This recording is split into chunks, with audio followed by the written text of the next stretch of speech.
അടിപൊളി എയർപോർട്ടാണല്ലോ. ബാംഗ്ലൂർ എയർപോർട്ടിൻ്റെ കോപ്പിയാണോ അല്ല ഇതിന്ന് കോപ്പി അടിച്ചിട്ടാണ് ബാംഗ്ലൂർ എയർപോർട്ട് ഉണ്ടാക്കിയത്? ഏകദേശം സെയിം തന്നെ കേട്ടോ. Domestic arrival Guwahati airport. Full പച്ചപ്പും ഗ്രീനും ചെടികളും ഒക്കെ. നിങ്ങൾ ഇത് നമ്മൾ ബാംഗ്ലൂർ പുതിയ ടെർമിനലിൽ സെയിം ഫോട്ടോ കോപ്പിയാണേ. മുളേൻ്റെ സാധനങ്ങളും പൈപ്പൊക്കെ ആയിട്ട്.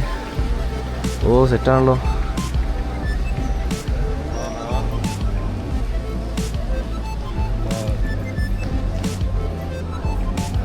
മാസി എയർപോർട്ട് എവിടെ കണ്ടിട്ടുണ്ടോ? ഈ എയർപോർട്ട് എവിടെ കണ്ടിട്ടുണ്ടോ? സിംഗപ്പൂർ എയർപോർട്ട് ഇങ്ങനെ കാണുന്നുണ്ട് എന്ന് പറഞ്ഞിട്ട് പിന്നെ ഞാൻ ബാംഗ്ലൂർ എയർപോർട്ടും കണ്ടു. സിംഗപ്പൂർ എയർപോർട്ട് പോയിട്ടില്ലല്ലോ. അതിന്റെ ഇടയിൽ അങ്ങ് തള്ളി മറിക്കല്ലോ. അല്ല അങ്ങനെ ഇങ്ങനെ ഉണ്ട് കണ്ടിരുന്നത്. അങ്ങനെ ഉണ്ട് എന്ന് പറഞ്ഞിട്ടിരുന്ന. ഓക്കെ, ഞാൻ പറഞ്ഞത് കറക്റ്റ് ആട്ടോ. ഇത് ബാംഗ്ലൂർ എയർപോർട്ടിന്റെ ഫോട്ടോ കോപ്പിയാണ്. ഒന്നുകിൽ ഇവിടുത്തെ എയർപോർട്ടിന്റെ ഫോട്ടോ കോപ്പി ബാംഗ്ലൂർ കൊണ്ടുവന്നായിരിക്കും. കാരണം ബാംഗ്ലൂർ പുതിയതാണ്. അപ്പം അത് അറിയുന്ന ആൾക്കാരൊന്ന് കമൻറ്റ് ചെയ്യട്ടോ. അറിയാത്ത ആൾക്കാർക്ക് മനസ്സിലാവല്ലോ. സോ നമ്മൾ ബാഗിന് വേണ്ടി വെയിറ്റ് ചെയ്യുന്ന. ബാഗ് വന്നിട്ട് ബാക്കി പരിപാടികൾ.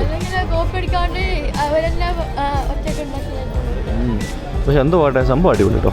അടിപൊളി എയർപോർട്ട്. ബാംഗ്ലൂരിന്റെ ഇവിടെ ആടെ അല്ലല്ലോ ഉണ്ടായില്ലേ, ഇവിടെ അല്ലല്ലോ ഉണ്ടായില്ല.